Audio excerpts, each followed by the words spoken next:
watch your posture on a date.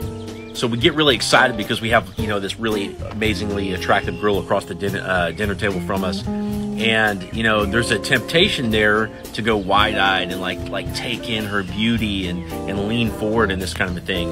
And it really subcommunicates like a lack of abundance, a lack of choice with women. As a man, your purpose ought to be the foremost thing in your brain.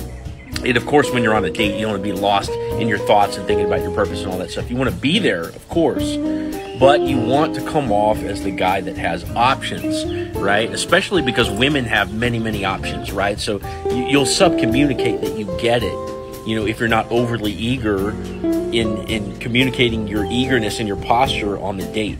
So what do you want to do then if you're not really supposed to be leaning forward and like taking her in like with your wide eyes and all this kind of stuff? You want to be kind of sitting back in your chair, almost like arm, on the rest of the chair, leaning back. This isn't like a static place that you would stay in, right? But you want to be very, very relaxed. And your action should match your vocal tonality, your facial expressions, your whole vibe should be very, very relaxed. And sometimes it's really easy to forget this, especially if you really, really like the girl.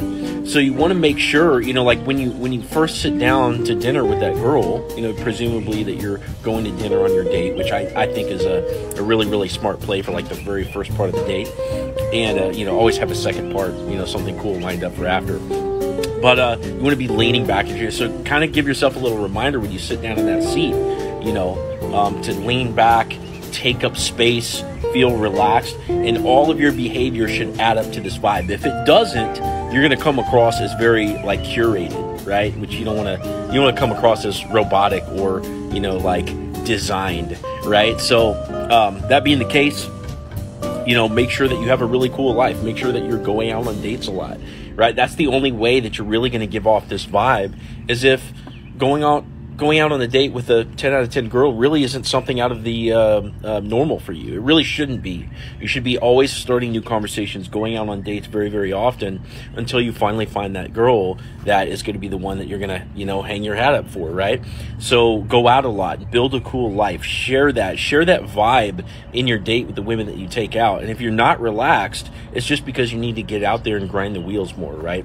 So at the end of the day, remember your posture. Lean back in your chair, take up space, and have that demeanor carry through with everybody you interact with at that dinner table as well. The wait staff, the hostess, you should be relaxed in everything that you do.